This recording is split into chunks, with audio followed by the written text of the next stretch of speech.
நான் இன்றைக்கி பீர்க்கங்காயில் ஒரு மாதிரி தால் மாதிரி செய்யலான்னு இருக்கேன் சப்பாத்திக்காக. அதுக்கு நான் 1/4 கப்பு பாசிப்பருப்பு எடுத்திருக்கேன். இதுமாரி 1/4 கப்பு துவரம்பருப்பு எடுத்திருக்கேன். அதை ரெண்டுத்தையும் கழுவி நான் இப்போ குக்கரில் வச்சுருக்கேன். இப்போ அதுக்கு நான் இப்போ கழுவி வச்சுருக்க அந்த பருப்பில் இப்போது நான் ஒரு வெங்காயம், ஒரு பெரிய தக்காளி, ஒரு 10 பல்லு போல் பூண்டு, இப்போ இதெல்லாம் இதில் போட்டுக்கலாம்.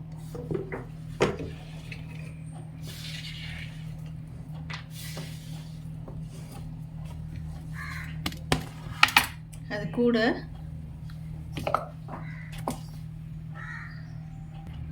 கூட கொஞ்சம் பெருங்காயம் போட்டுக்குங்க. மஞ்சத்தூள்,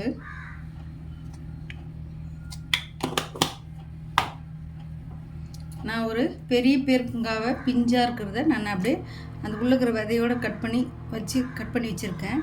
கொஞ்சம் முத்தல் மாதிரி இருந்துச்சுன்னா நீங்கள் அதை எடுத்துருங்க. கொஞ்சம் எலசாக இருந்துச்சுன்னா அப்படியே மேல் தோல் எடுத்துகிட்டு அந்த உள்ளுக்கிற சதை நல்லா விதையெல்லாம் இருந்துச்சுன்னா எடுத்துருங்க. இதுவாக இருந்துச்சுன்னா எலசாக இருந்துச்சுன்னா அதை அப்படியே கட் பண்ணி போட்டுக்குங்க. இப்போ நான் ஒரு பெரிய பீர்க்கங்காவை எலசாக இருந்ததை நான் அப்படியே கட் பண்ணி போட்டுக்கிறேன்.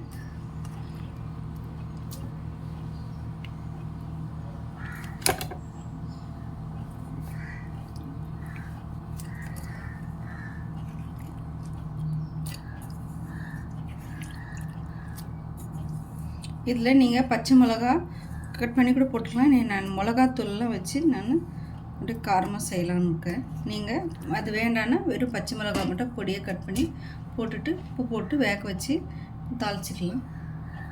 இன்னும் மிளகாத்தூள், வெறும் மிளகாத்தூள் தான் எடுத்திருக்கேன். அதை நான் 1 ஸ்பூன் போட்டுக்கிறேன். காஷ்மீர் மிளகாத்தூள் அது கொஞ்சம், அது ஒரு அரை ஸ்பூன் போட்டுக்குங்க. உங்கள் காரம் எவ்வளோ தேவையோ அது போட்டுக்குங்க.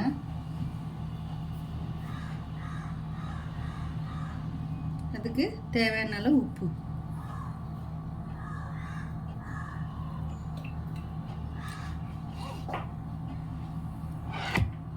இப்போது இதை தண்ணி ஊற்றி வேக வச்சு எடுத்துகிட்டு வந்துடலாம். நான் இதில் கொஞ்சம் தேங்காய் சாதம் செஞ்சேன். அதில் தேங்காய் பால் 2வது பால் இருந்தது, அதை கொஞ்சம் ஊற்றி இதில் வச்சுருக்கேன். டேஸ்ட் வர நல்லாயிருக்கும். செஞ்சேன், நல்லா இருந்தது. இதில் இந்த தேங்காய் கொஞ்சோண்டு பால் மாதிரி கொஞ்சம் இறக்குறப்ப ஊற்றுனீங்க கூட நல்லாயிருக்கும். ஆனால் நான் இன்றைக்கி அந்த 2வது பால் இருந்தது, அந்த இதில் வேக வச்சுருக்கேன். ஆனால் முன்னாடி செஞ்சேன், இது நல்லா இருந்தது. நீங்களும் ட்ரை பண்ணி பாருங்கள். இப்போ இதை வேக வச்சுட்டு நான் உங்களுக்கு காட்டுறேன்.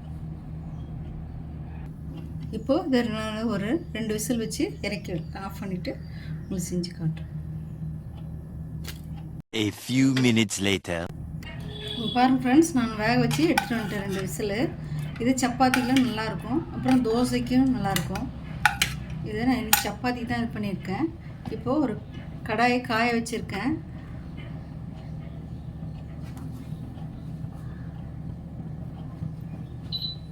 இப்போது இதில் கொஞ்சமாக நெய்யும் கொஞ்சம் எண்ணெயும் ஊற்றிட்டு தாளிக்கலாம். இப்போது கடாய் காஞ்சி அதில் கொஞ்சமாக நெய் இருந்தால் போட்டுக்கங்க, நல்லாயிருக்கும். நெய்யும் கொஞ்சம் நெய்யிலே கூட தாளிக்கலாம். கொஞ்சம் எண்ணெய் கொஞ்சம் போட்டு நெய் திகட்டும், அதனால. இப்போது கடுகு போட்டுக்கலாம்.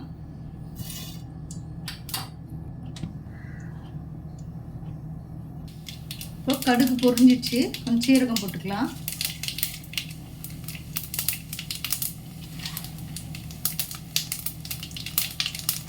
கருவேப்பிலை போட்டு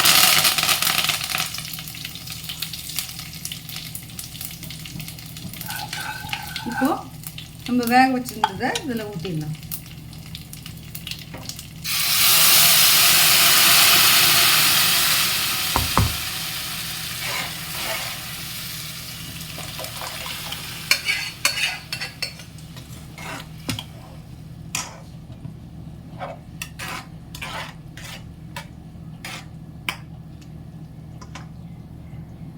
இது கொச்சதும் கஸ்தூரி மேத்தி இது பண்ணி போட்டு இறக்கிட்டோன்னா ரெடி ஆகிடும்.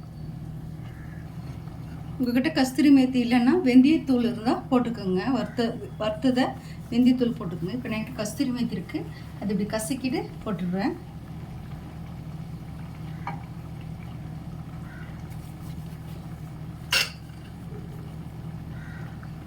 இப்போ நம்ம கொத்தமல்லி தழை தூவி இறக்கிட்டோம்னா நம்மளோட சொரக்காய் தால் ரெடி. இது கொஞ்ச நேரம் அப்படியே விட்டுட்டிங்கன்னா கட்டி ஆகிடும். ஆறிடுச்சுன்னா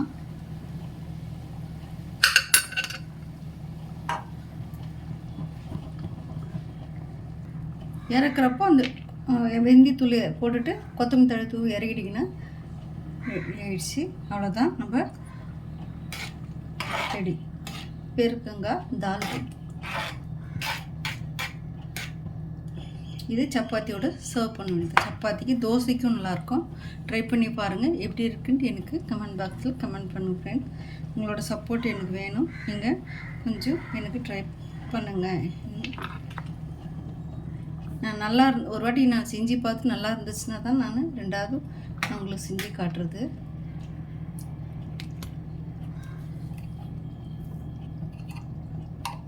அவ்வளோதான் ஃப்ரெண்ட்ஸ், நம்மளோட பெருக்கங்காய் தால் ரெடி. பிஞ்சு இதுவாக இருந்துச்சுன்னா அப்படியே பொடியாக கட் பண்ணி போட்டுக்கோங்க. கொஞ்சம் இல்லை விதைய மாதிரி இருந்துச்சுன்னா அதெல்லாம் ரிமூவ் பண்ணிடல, கசப்பு வந்துடும். அதுக்கு தான். Bye friends.